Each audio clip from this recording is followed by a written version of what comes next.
महिन्यांमध्ये मुंबई महानगरपालिकेचे अनेक भ्रष्टाचार आम्ही आपल्या माध्यमातूनच लोकांसमोर आणलेले आहेत.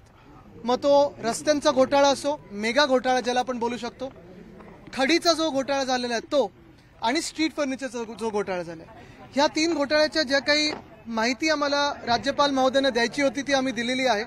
आपल्याला सर्वांना माहिती आहे की गेल्या 7-8 महिन्यांमध्ये हे सगळे घोटाळे जे आता प्रशासक आहेत त्यांच्या अंधाधुंदी कारभारामुळे आपल्या मुंबईत होत आहेत. एका बाजूला 40% सरकार आणि बाजूला इथेच आमच्या राज्यामध्ये बिल्डर कॉन्ट्रॅक्टर सरकार हे असं बसलेलं आहे. 40% सरकारचं जे काही व्हायचं आहे ते होईल, त्याच्यात आम्हाला काही जास्ती जायचं नाही आहे. पण आमच्या राज्यामध्ये बिल्डर कॉन्ट्रॅक्टर सरकार जे बसलेलं आहे त्या बिल्डर कॉन्ट्रॅक्टरच्या सरकारमुळे मुंबईत 6000 कोटीचा रस्त्याचा घोटाळा होत आहे. जेव्हा जानेवारीमध्ये आपल्याला आठवत असेल हे सगळे टेंडर झाले, वर्क ऑर्डर दिल्या गेल्या, तेव्हा आपल्याला सांगितलं होतं की 900 रस्ते म्हणजे 400 किलोमीटरचे रस्ते मुंबईत कॉन्क्रीटचे होतील. आता हे सगळं झाल्यानंतर, अरे झालं बाबा काय करता, लावतं की काढता, हे सगळे रस्ते साधारणपणे 900 रस्ते 400 किलोमीटरचे जे मुंबईत होणार होते त्याच्यातून मला वाटत नाही 10 पण रस्ते सुरू झाले असतील. आणि या 10 रस्त्यांवर देखील खूप उशीर होत आहे, कारण कुठेही 31 मेच्या आधी जेव्हा आपण क्लोज करायला बघतो रस्त्यांची कामं पावसाळ्याच्या आधी, ती काही पूर्ण होणार नाहीत. ह्याच्यात सर्वांनीच, सगळ्याच पक्षाच्या लोकांनी पत्र दिलेले आहेत. काही माजी नगरसेवकांनी दिलेले आहेत, मग ते भाजपचे असतील, शिवसेनेचे असतील, काँग्रेसचे असतील, राष्ट्रवादी काँग्रेसचे असतील, गद्दार गँगचे नेते सोडून सगळ्यांनीच पत्र दिलेली आहेत. पण कुठेही प्रशासकाकडून काही कारवाई झालेली दिसत नाही. खडीचा घोटाळा मी आपल्या समोर आणला. एक कंपनी आहे, त्या कंपनीचं नाव तुम्हाला सगळ्यांना माहिती आहे. असं म्हटलं जातं की सीएम म्हणजे जे करप्ट मॅन आहेत त्यांच्या जवळचे कोणीतरी ह्या पूर्ण रॅकेटमध्ये आहेत. पण ह्याच एका कंपनीमुळे 3 आठवडे मुंबईची कामं बंद होती. मग गोखले ब्रिजचं असेल, डिलाय रोडचं असेल, ही सगळी महत्वाची कामं बंद होऊन साधारण पावसाच्या आधी ही कामं जी पूर्ण व्हायला पाहिजे होती ती कुठेही कामं पूर्ण होणार नाहीत असं दिसायला लागलेलं आहे. आणि 300 रुपये प्रति टनवरनं साधारणपणे 600 रुपये प्रति टन हे एवढी किंमत वाढलेली. आणि तिसरी गोष्ट म्हणजे स्ट्रीट फर्निचरचा जो घोटाळा आहे, एकाच कॉन्ट्रॅक्टरसाठी, एकाच कॉन्ट्रॅक्टर मित्रासाठी त्यांच्या ह्या गद्दार गँगच्या साधारणपणे 160 कोटीची कामं ही 263 कोटीला दिलेली आहेत. 13 गोष्टी जे वेगळे वेगळे लेवलचे लोक म्हणजे काही आमदार घेतात, काही खासदार घेतात आणि जनतेसाठी पुरवतात, ह्या एकाच कॉन्ट्रॅक्टरच्या हाती दिलेल्या आहे. आणि पुढच्या 3 ते 5 वर्षात ह्या सगळ्या गोष्टी डिलिव्हर करायच्यात असं सांगितलेलं आहे. मुळात हीच मागणी होती की ह्या सगळ्या घोटाळ्याची जी डिटेल्स आहेत त्या मी राज्यपाल महोदयांना दिलेल्या आहेत आणि त्यांना विनंती केलेली आहे की ह्या सगळ्या घोटाळ्यांची चौकशी लोकायुक्त महोदयांकडून त्यांनी करून घ्यावी. ह्याच सोबत पुण्यात आपल्याला माहिती आहे, मी परवाकडे देखील पुण्यात गेलेलो. 2 मोठे विषय आहेत. एक म्हणजे वेताळ टेकडीचा विषय आणि दुसरा रिव्हरफ्रंट डेव्हलपमेंटचा विषय. तिकडच्या नद्या मारण्याचं काम पुणे महानगरपालिका करत आहे. तिकडची जी टेकडी आहे ती सपाट करण्याचं काम पुणे महानगरपालिका करत आहे. आणि तिथे देखील आम्ही राज्यपाल महोदयांना हस्तक्षेप करण्याची विनंती केलेली आहे. आणि स्थानिक जे तिकडचे नागरिक आहेत, काही एनजीओज आहेत, काही तज्ज्ञ आहेत, त्यांना वेळ देऊन भेटण्याची विनंती केलेली आहे. ज्याच्यात आम्ही कुठची राजकीय मंडळी नसेल, पण हे जर तज्ज्ञ त्यांना भेटले तर त्यांना देखील पूर्णपणे विषय कळेल आणि तिथे पुण्याच्या नद्या मारण्याचं काम किंवा टेकडी सपाट करण्याचं काम जे आहे ते देखील चौकशी करून थांबवण्याची विनंती आम्ही केलेली आहे. तुम्ही ब्लॉग लिहिला होता आणि मुख्यमंत्री याबद्दल काहीच बोलत नाही, म्हणजे रस्ते घोटाळ्याबद्दल, तर अजूनही मुख्यमंत्री बोलत नाहीये, तर त्याबद्दल तुमची काय? दुर्दैवाने असं झालंय की महाराष्ट्रात सध्याचे मुख्यमंत्री म्हणजे corrupt man, CM is corrupt man. आत्ता असं झालेलं आहे.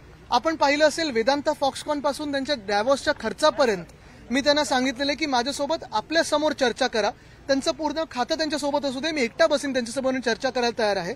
पण अजूनही कुठूनही त्यांच्याकडून उत्तर येत नाहीये. कधी शेतात पळून जातात, कधी गुवाहाटीला पळून जातात, पण मला उत्तर देण्याची त्यांची काही तयारी दिसत नाहीये. 2 दिवसात सुप्रीम कोर्टाचा निकाल येणं अपेक्षित आहे.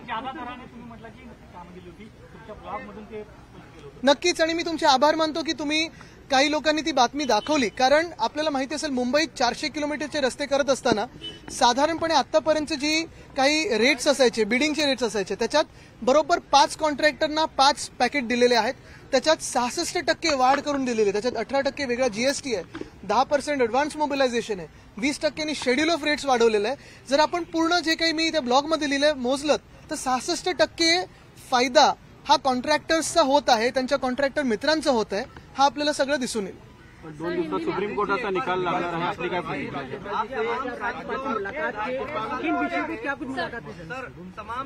प्रॉफिट सोडून बरोबर। हिंदी में जानना चाहेंगे सर, आज आप गवर्नर जी। से मिले, आपने किन मुद्दों पर आज बात की सर? महाराष्ट्र के जो राज्यपाल महोदय है बैस साहब, उनके पास हमने एक समय मांगा था। जो भी मुंबई में अगर आप देखें, मुंबई महानगर पालिका के जो 3 विषय है, पहला तो रस्तों का घोटाला है, रोड स्कैम जो लगभग 6000 करोड़ का है, फिर है ग्रेवल स्कैम, एक कंपनी है जिसने मोनोपोली करके रखी है, जिसकी वजह से कीमतें जो है लगभग 300 रुपए प्रति टन से लेके अभी 600 रुपए प्रति टन हुई है वो, और तीसरा है स्ट्रीट फर्नीचर का जो घोटाला है, वो तीनों करप्शन के जो मामले हैं हमने राज्यपाल महोदय के सामने रखे। यही उनसे विनती की है कि लोकायुक्त महोदय से इनकी इंक्वायरी हो, और जो मुंबई में अभी आप देख रहे हो कि जो प्रशासक बैठे हुए, जो म्यूनिसिपल कमिश्नर है, उन पे भी इंक्वायरी हो। सर हिंदी में पहले हिंदी में फैसला आने वाला है, उसको लेकर तब अलग अलग दल अलग अलग बयानबाजी कर रहे हैं। आपका क्या कहना है, किसके हक में होगा, क्या सोचा है? हर एक दलदल निर्माण कर रही है बयान करके, मैं उसमें जाना नहीं चाहता। हमारा न्याय देवता पे पूरा विश्वास है, और यही है कि जो संविधान को जिस संविधान के हम पूजक है, उसी को अगर लेके जाए आगे, तो मुझे लगता है ये देश की भलाई होगी। राहुल म्हणतायत की हा निर्णय फक्त अध्यक्ष घेऊ शकतात। मुळात त्यांची पण आम्ही इलेक्शन चॅलेंज केलेली आहे, ते पण अध्यक्ष कसे झालेले आहेत, ते घटनाबाह्य अध्यक्ष बसलेले आहेत का, हा देखील एक विषय आहेच। आदित्य जी, अध्यक्ष दावा कर रहे कि उन्हीं के पास आएगा क्योंकि सुप्रीम कोर्ट विधायिका से ऐसे दावा, इतनी 100% न्यूज उनको मिली कहां से? और उनका भी तो इलेक्शन हमने चॅलेंज किया, वो भी तो अनकॉन्स्टिट्यूशनली बैठे हुए। म्हणजे तुम्हाला कुठेतरी म्हणायचं आहे की निकाल काही याची मी निकालावर काही बोलत नाहीये। महत्वाची गोष्ट हीच आहे की आम्हाला न्यायदेवतेवर आणि आमच्या सर्वोच्च न्यायालयावर विश्वास आहे।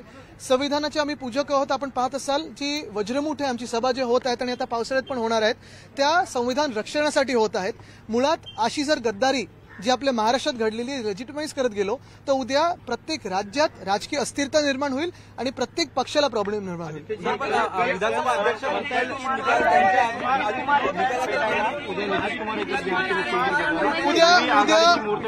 उद्या नितीश कुमार जी आहेत, उद्या तेजस्वी यादव देखील आहेत, ते आम्हाला भेटायला येणार आहेत, उद्धव साहेबांना भेटायला येणार आहेत। आणि आपण पाहताय की अनेक वेगळे राजकीय पक्ष हे भेटून या देशातलं राजकीय चित्र नक्की काय आहे, देश हुकुमशाहीच्या दिशेने तर नाही चाललंय ना, हा विचार आम्ही करत आहोत। सर ये भी हिंदी में, सर हिंदी में प्लीज, हिंदी में सर, हिंदी में कल आ रहे हैं नीतीश कुमार सर, बिल्कुल, कल बिहार के मुख्यमंत्री महोदय और उप मुख्यमंत्री महोदय नीतीश कुमार साहब और तेजस्वी जी मातोश्री आएंगे। उद्धव जी और मैं उनका स्वागत करते हैं। पूरे पक्ष के हिसाब से अगर आप देखें तो पूरा शिवसेना उनका स्वागत करती है। लेकिन यही बात है कि देश में हम किस ओर जा रहे हैं, लोकशाही